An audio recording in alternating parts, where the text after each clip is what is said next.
When Americans buy shares of Alibaba, they don't actually get shares in the Chinese company.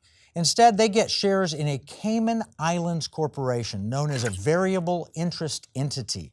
Americans can't actually own shares of Chinese company. It's against the Chinese law. That may be one of the reasons that when the Hong Kong Stock Exchange was approached and Alibaba said, hey, IPO our stock, they turned it down. They said there wasn't enough transparency, and if you weren't Chinese, you couldn't actually own the shares. So the question is, did you get something real when you bought, or did you get a pig in a poke? I'll tell you what you got.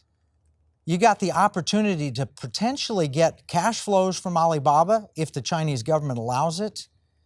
But Alibaba got $25 billion of the world's money that they've been using to buy up Silicon Valley assets, to invest in research. In fact, they've invested recently $15 billion in global tech research, taking Alibaba and China ahead in the game relative to American companies. They took our money.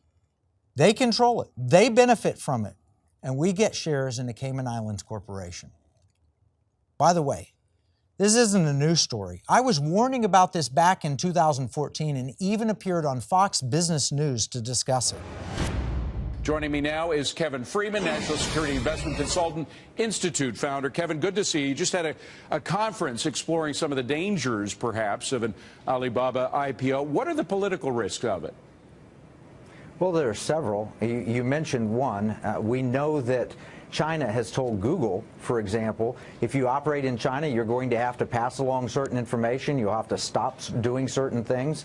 And Google said no. How much more would a Chinese-based internet company operating globally have to hand over things to the Chinese government? So there are several risks. There are risks to U.S. investors. If we offer an IPO here and raise capital, they're investing in an entity based in the Cayman Islands that may or may not have actual ownership of the Chinese company. Well, and there are a lot of legal issues. I don't want to get too caught up in the legal weeds of things. We'll get into that. But for the moment, something people can wrap their head around, which is the Chinese government. We know how they get into our information that they're not supposed to get into from our companies. How much easier will it be for them to get into information in one of their own companies? Oh, absolutely. We have to assume that there is Chinese, either People's Liberation Army money or Chinese government money somewhere in Alibaba. We know also that the Chinese have said Apple iPhones may be a national security risk, and they've looked at the possibility of limiting the use of iPhones. We play by rules that the Chinese do not play by.